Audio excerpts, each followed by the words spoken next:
Se o assunto é filmes de terror, fica impossível não citar O Exorcista. Mas existem muitas lendas a respeito do filme e também uma interpretação errada por parte dos fãs. Algo muito pouco comentado e que sempre esteve bem na cara de todo mundo, só que ninguém percebeu. Então fica comigo que nesse vídeo você vai saber tudo a respeito dessa obra que revolucionou o cinema e a maneira de se pensar em filmes de terror.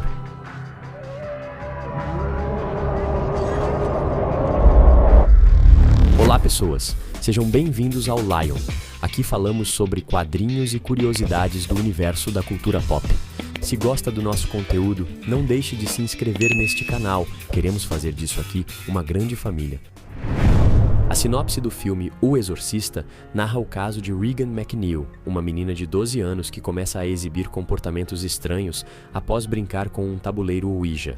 Sua mãe, Chris, uma atriz e mulher moderna, inicialmente busca explicações médicas e psicológicas para os sintomas da filha, que vão de convulsões a atos violentos e sobrenaturais.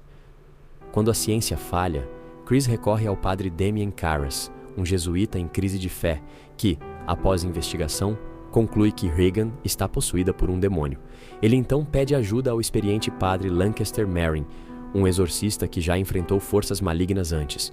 O quadro de histeria, somados a uma força sobre-humana e alguns eventos paranormais, trouxe a constatação de que estavam diante de um problema que definitivamente não seria resolvido de maneira convencional. Juntos, eles travam uma batalha espiritual contra uma entidade demoníaca, culminando em sacrifícios pessoais e na vitória da fé sobre o mal. A ideia principal do filme, sob uma perspectiva cristã, é a luta entre o bem e o mal, com a fé em Deus como a única força capaz de derrotar o diabo. Não é apenas um filme de terror, mas uma narrativa sobre redenção, sacrifício e o poder da crença. A parte que todo mundo sabe é que o cinema se dividiu em antes e depois do lançamento de O Exorcista. Algumas pessoas ficaram altamente perturbadas, incluindo casos de convulsões, náuseas e desmaios. Para entender o contexto em que o filme foi produzido, é importante olhar para os eventos e movimentos da época, como Woodstock, o surgimento de figuras como Jim Jones e o clima de busca espiritual e crise de valores que marcaram os anos 70. Só que não podemos falar sobre um filme lançado na década de 70 sem abordar o que aconteceu no mundo na década anterior. Nas décadas de 60 e 70, a contracultura estava em seu auge. Seitas como a de Charles Manson e Jim Jones mostravam os perigos do fanatismo. O movimento hippie pregava sexo, drogas e rock and roll. Já do lado conservador, tínhamos a hipocrisia de certos movimentos conservadores exposta no movimento do pastor e doutor em teologia Martin Luther King Jr. Ele desafiou tanto a complacência dos conservadores religiosos, que usavam a Bíblia para justificar o status quo, quanto a passividade de liberais que evitavam confrontos diretos. Sua mensagem ressoava com a contracultura ao questionar a autoridade moral de instituições estabelecidas, mas contrastava com o hedonismo hippie por oferecer uma visão de transformação baseada em justiça e fé. Só que ainda assim a sociedade permaneceu perdida e sem um propósito. Aí foi neste cenário que a frase idealizada por Aleister Crowley, "faça o que tu queres", deu um rumo ao espírito libertário da época, mas também revelava suas ambiguidades. Para os hippies, ela significava liberdade de expressão, amor livre e experimentação psicodélica. Para figuras como Manson, tornava-se uma justificativa para o caos e a violência. Para King, a verdadeira liberdade vinha com responsabilidade moral e coletiva, não apenas individual. Esse choque de interpretações reflete o paradoxo da contracultura.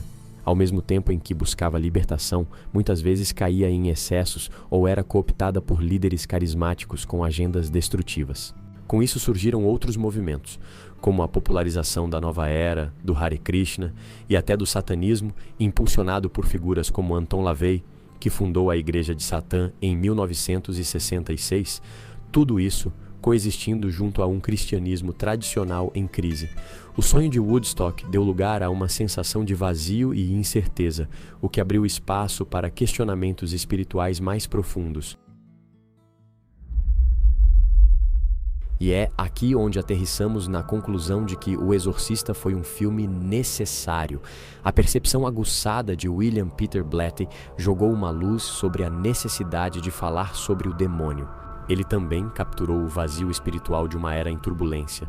Em meio à desilusão pós-contracultura, onde o idealismo de Woodstock cedeu espaço à incerteza e ao fascínio pelo oculto, o Exorcista confrontou a sociedade com uma narrativa visceral sobre a luta entre o bem e o mal. A obra ressoou profundamente porque trouxe à tona questões que pairavam no ar. O que acontece quando a fé é abalada? Como enfrentar o mal em um mundo que perdeu seus referenciais morais? Blatt, com sua história de possessão e redenção, não apenas reacendeu o interesse pela espiritualidade tradicional, mas ofereceu um espelho para uma geração que, entre a liberdade irrestrita e o caos, buscava desesperadamente um sentido maior. Assim, O Exorcista tornou-se mais do que um thriller sobrenatural. Foi um chamado urgente para reconhecer as forças invisíveis que moldam a alma humana em tempos de crise. Mas agora, eu gostaria de saber a sua opinião. Qual é o filme mais assustador já criado? Quero ver a sua opinião aqui nos comentários. Este é o vídeo de hoje, e se tiver interesse em saber mais sobre o vilão mais caótico já criado pela Marvel, acesse ao card aqui ao lado.